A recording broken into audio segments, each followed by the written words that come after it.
नमस्कार दोस्तों, आज हम आपको राजकुमार नल और राजकुमारी दमयंती की प्रेम कथा सुनाएंगे। अगर आपको ये कथा पसंद आए तो कृपया कमेंट में बताएं ताकि हम इसका आगे का पार्ट भी ला सकें। आइए जानते हैं इस अनोखी कहानी का पहला भाग। ये बात उस समय की है जब पांडव वनवास के दौरान किसी स्थान पर विश्राम कर रहे थे। तभी महर्षि बृहस्पति वहां आए। पांडवों ने उन्हें देखा और तुरंत उनके पास जाकर उन्हें सम्मानित किया। पांडवों ने ऋषि को प्रणाम किया और उनका सत्कार किया।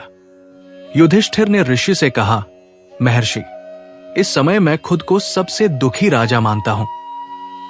क्या इस संसार में मुझसे भी अधिक दुखी कोई और राजा है? महर्षि बृहस्पति ने युधिष्ठिर की बात सुनी और मुस्कुराते हुए कहा, तुमसे भी अधिक दुखी राजा इस संसार में हुए हैं। धर्मराज, क्या तुम जानना चाहोगे कि वो कौन था? फिर ऋषि ने युधिष्ठिर से कहा, मैं तुम्हें एक कथा सुनाता हूं जो तुम्हें यह बताएगी कि एक राजा और रानी किस तरह अपने भाग्य से लड़ते हैं और सच्चे प्रेम की शक्ति का एहसास करते हैं। महर्षि बृहस्पति ने कहा, यह कथा है नल और दमयंती की। और फिर ऋषि ने नल और दमयंती की अद्भुत प्रेम कथा सुनानी शुरू की।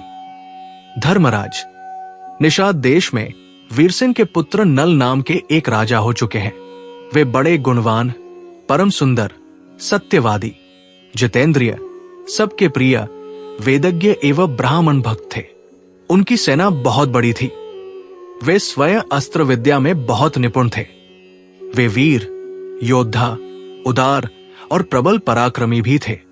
उन्हें जुआ खेलने का भी कुछ कुछ शौक था। उन्हीं दिनों विदर्भ देश में भीम नाम के एक राजा राज्य करते थे।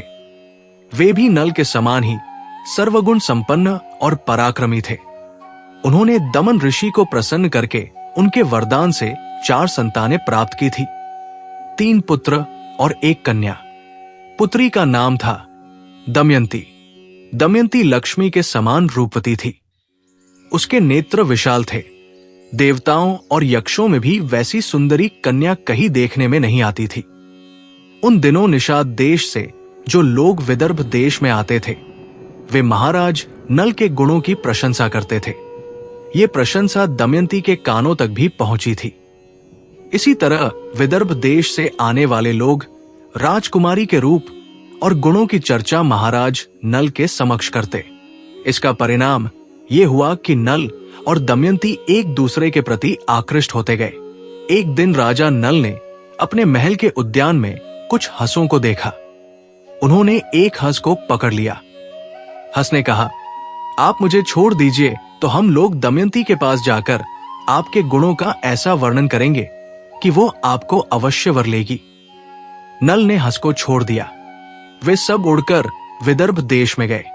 दमयंती अपने हंसों को देखकर बहुत प्रसन्न हुई और हंसों को पकड़ने के लिए उनकी ओर दौड़ने लगी।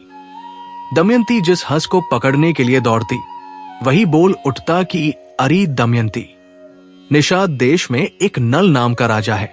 वो अश्विनी कुमार के समान सुंदर है। मनुष्यों में उसके समान सुंदर और कोई नहीं है। वो मानो मूर्तिमान कामदेव है। यदि तुम उसकी पत्नी हो जाओ तो तुम्हारा जन्म और रूप दोनों सफल हो जाए। हम लोगों ने देवता, गंधर्व, मनुष्य, सर्प और राक्षसों को घूम घूम कर देखा है। नल के समान कहीं सुंदर पुरुष देखने में नहीं आया। जैसे तुम स्त्रियों में रत्न हो, वैसे ही नल पुरुषों में भूषण है। तुम दोनों की जोड़ी बहुत ही सुंदर होगी। दमयंती ने कहा, हंस, तुम नल से भी ऐसी बात कहना। हंस ने निषाद देश में लौटकर नल से दमयंती का संदेश कह दिया। दमयंती हंस के मुंह से राजा नल की कीर्ति सुनकर उनसे प्रेम करने लगी। उसकी आसक्ति इतनी बढ़ गई कि वो रात दिन उनका ही ध्यान करती रहती। शरीर धूमिल और दुबला हो गया। वो दीन सी दिखने लगी।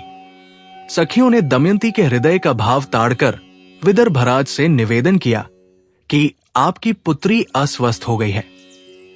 राजा भीम ने अपनी पुत्री के संबंध में बड़ा विचार किया।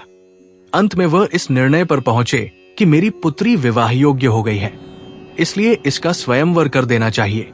उन्होंने सब राजाओं को स्वयंवर का निमंत्रण पत्र भेज दिया और सूचित कर दिया कि राजाओं को दमयंती के स्वयंवर में पधार कर लाभ उठाना चाहिए और मेरा मनोरथ पूर्ण करना चाहिए।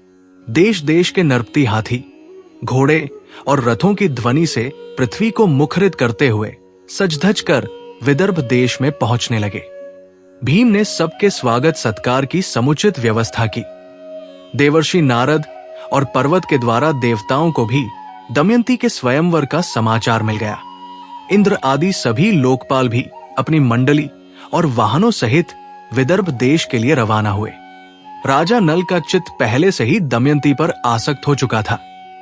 उन्होंने भी दमयंती के स्वयंवर में सम्मिलित होने के लिए विदर्भ देश की यात्रा की। देवताओं ने स्वर्ग से उतरते समय देख लिया कि कामदेव के समान सुंदर नल दमयंती के स्वयंवर के लिए जा रहे हैं। नल की सूर्य के समान कांति और लोकोत्तर रूप संपत्ति से देवता भी चकित हो गए। उन्होंने पहचान लिया कि ये नल है।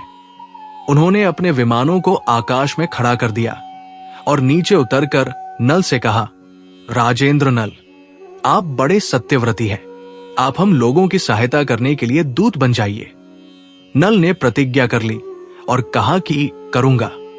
फिर पूछा कि आप लोग कौन हैं और मुझे दूत बनाकर कौन सा काम लेना चाहते हैं? इंद्र ने कहा, हम लोग देवता हैं। मैं इंद्र हूं और ये अग्नि, वरुण और यम है। हम लोग दमयंती के लिए यहां आए हैं।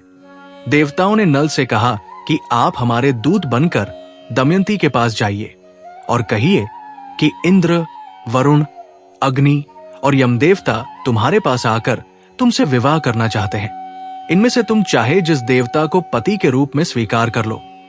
नल ने दोनों हाथ जोड़कर कहा कि देवराज, वहां आप लोगों के और मेरे जाने का एक ही प्रयोजन है, इसलिए आप मुझे दूत बनाकर वहां भेजें। ये उचित नहीं है। जिसकी किसी स्त्री को पत्नी के रूप में पाने की इच्छा हो चुकी हो, वो भला उसको कैसे छोड़ सकता है और उसके पास जाकर ऐसी बात कही कैसे सकता है? अगर आपको ये कथा पसंद आई हो और इसके आगे का भाग चाहिए हो तो कृपया कमेंट करें, लाइक और शेयर करें। आपके समर्थन से हम इस अद्भुत प्रेम कथा के आगे के हिस्से को आपके लिए लेकर आ सकते हैं। तो जानने के लिए बने रहिए, क्या होगा जब राजा नल और राजकुमारी दमयंती की प्रेम कहानी में एक नया मोड़ आएगा? क्या दमयंती का स्वयंवर नल के लिए अनुकूल होगा?